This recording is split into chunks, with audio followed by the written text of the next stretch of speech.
আজ পড়ছি হুমায়ুন আহমেদের ছোট গল্প নীল হাতি। নীলুর যে মামা আমেরিকা থাকেন তাকে সে কখনো দেখেনি। নীলুর জন্মের আগেই তিনি চলে গিয়েছিলেন, আর ফেরেননি। নীলুর এই মামার কথা বাসার সবাই বলাবলি করে। মা প্রায়ই বলেন, সঞ্জুটা একবার যদি দেশে আসতো। কিন্তু নীলুর সেই মামা নাকি আর দেশে ফিরবেন না, কোনো দিন না। একবার নানিজানের খুব অসুখ হলো, টেলিগ্রাম করা হলো সঞ্জু মামাকে। সবাই ভাবলো এবার বুঝি আসবে, তাও এলো না। নীলুর বাবা গম্ভীর হয়ে বললেন, মেম সাহেব বিয়ে করে ফেলেছে, এখন কি আর আসবে? নীলুর খুব ইচ্ছে করে সেই মামাকে আর মেম সাহেব মামিকে দেখতে, কিন্তু তার ইচ্ছে হলেই তো হবে না। মামা তো আর ফিরবেনই না দেশে। কাজেই অনেক ভেবে টেবে নীলু এক কাণ্ড করল।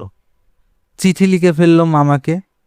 চিঠিতে বড় বড় করে লিখল, মামা, আপনি কেমন আছেন? আমার নাম নীলু। আপনাকে আমার খুব দেখতে ইচ্ছা করে, আর মেম সাহেব মামিকে দেখতে ইচ্ছে করে। ইতি, নীলু। সেই চিঠির উল্টো পিঠে সে আঁকলো পাখি আর সূর্যের ছবি, আর আঁকলো মস্ত বড় নদী। সেই নদীতে পাল তুলে নৌকা যাচ্ছে। সব মিলিয়ে ভারী সুন্দর হলো ছবিটা। নীলু ভাবল, এইবার মামা নিশ্চয়ই আসবে। মামা কিন্তু এলো না। একদিন দুদিন হয়ে গেল, তবু না। মামা চিঠির জবাব পর্যন্ত দিলেন না। অপেক্ষা করতে করতে নীলু ভুলেই গেল যে সে মামাকে চিঠি লিখেছিল। তারপরই এক কাণ্ড।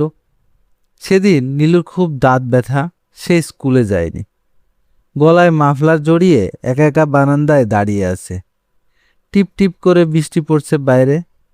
এমন সময় ভিজতে ভিজতে পিয়ন এসে হাজির।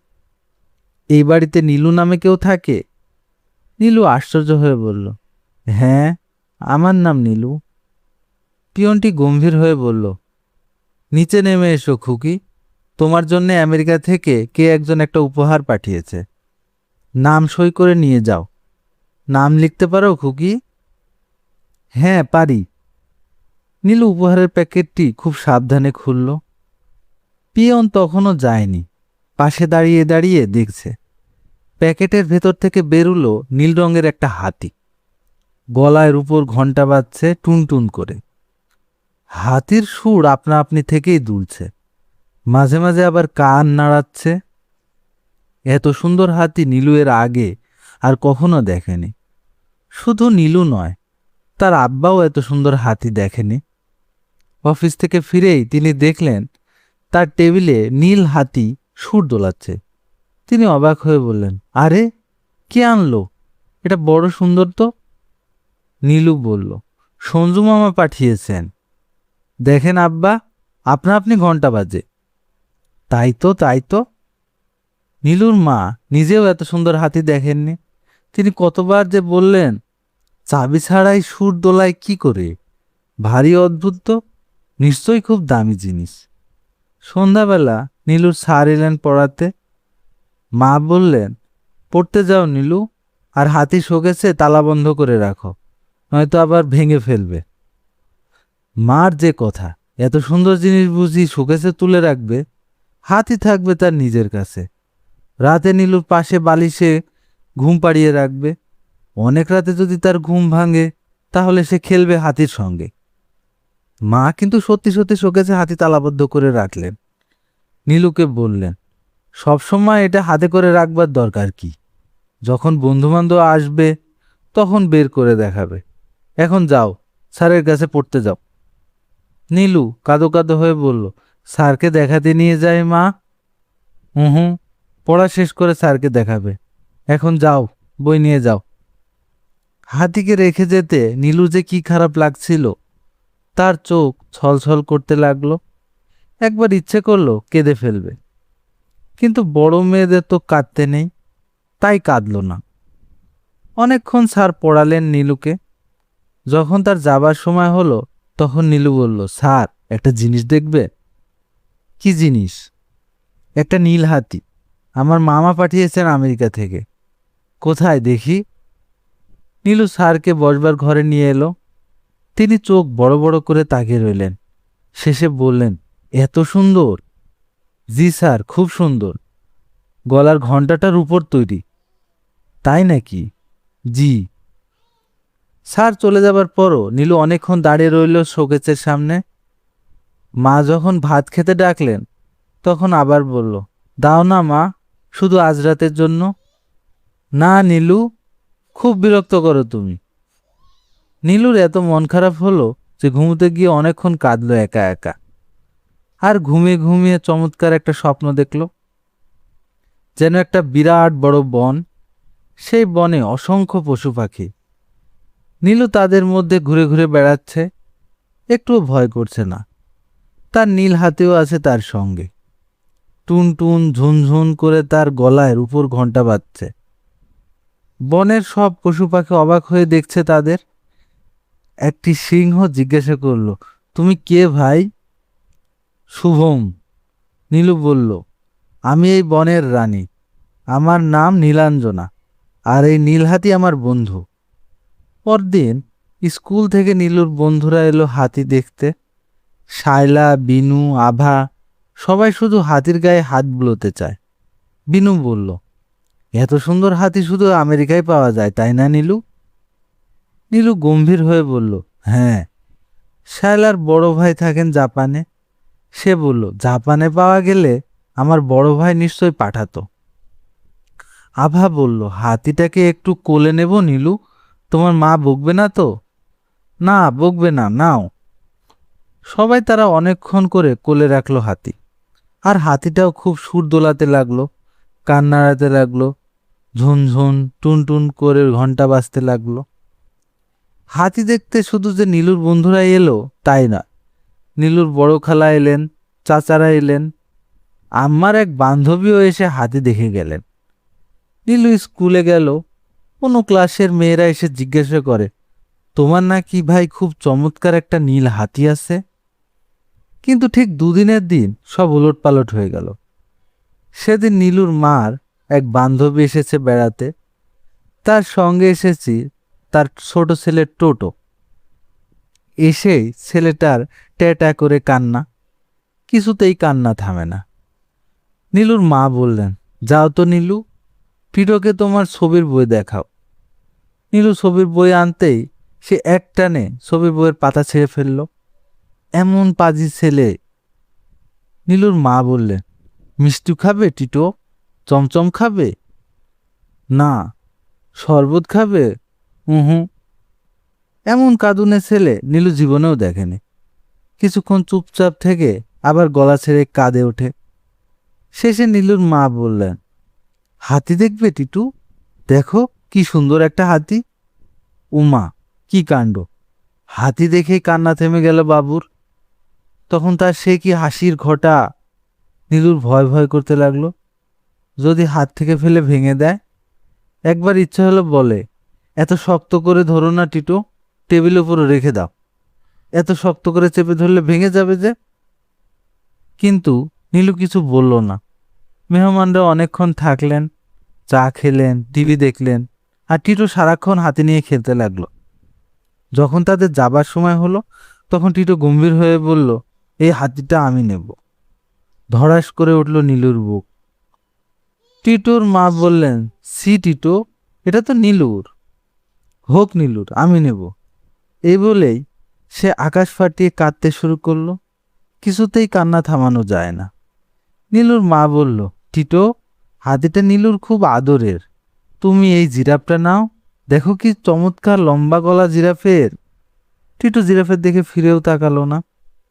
হাতিটাকে দু হাতে আঁকড়ে ধরে আকাশ ফাটিয়ে চেঁচাতে লাগলো। নীলুর মনে হলো তার গলার কাছে শক্ত একটা কি যেন জমাট বেঁধে আছে, সে যেন কেঁদে ফেলবে তক্ষুনি। নীলু দৌড়ে চলে গেল ছাদে। ছাদে একা একা কাঁদতে কাঁদতে বলল, আমি আমার নীল হাতি কিছুতেই দেব না, কিছুতেই না। অনেক পরে মা এসে নীলুকে ছাদ থেকে নামিয়ে নিয়ে শান্ত স্বরে বললেন, এত সামান্য জিনিস নিয়ে কাঁদতে আসছে নীলু? ছি, খেলনা কি কোনো বড় জিনিস নাকি? নীলু বলল, টিটু কি আমার হাতে নিয়ে গেছে? নীলুর মা চুপ করে রইলেন। নীলু বসবার ঘরে এসে দেখে শোকেসে যে জায়গায় দাঁড়িয়ে নীলহাতি সুর দোলাতো সেখানে কিছু নেই। নীলু বলল, টিটু আমার হাতি নিয়ে গেছে মা। নীলুর মা বললেন, তোমার মামাকে চিঠি লিখবো, দেখবে এর চেয়ে অনেক সুন্দর আর একটা হাতি পাঠাবে। নীলু কথা বলল না। রাতের বেলা অল্প 4টা ভাত মুখে দিয়েই উঠে পড়ল নীলু। বাবা বললেন, ভাত খেলে না যে মা? খিদে নেই বাবা। সিনেমা দেখবে মা? চলো একটা সিনেমা দেখে আসি। না। গল্পের বই কিনবে? চলো বই কিনে দিই। চাই না গল্পের বই। লাল জুতো কিনতে চেয়েছিলে, চলো কিনে দেব। আমার কিছু চাই না বাবা। নীলু ফুপিয়ে কেঁদে উঠল। সেই রাতে খুব জ্যোৎস্না হয়েছে। ছোট কাকু ছাদে মাতুর বেতে শুয়েছেন। নীলুও তার ছোট্ট বালিশ এনে শুয়েছে তার কাকুর পাশে। কাকু নীলুর মাথায় হাত বুলোতে বুলোতে বললেন, হাতিটার জন্য তোমার খুব মন খারাপ হয়েছে মা? হ্যাঁ, আমারও খুব মন খারাপ হয়েছে।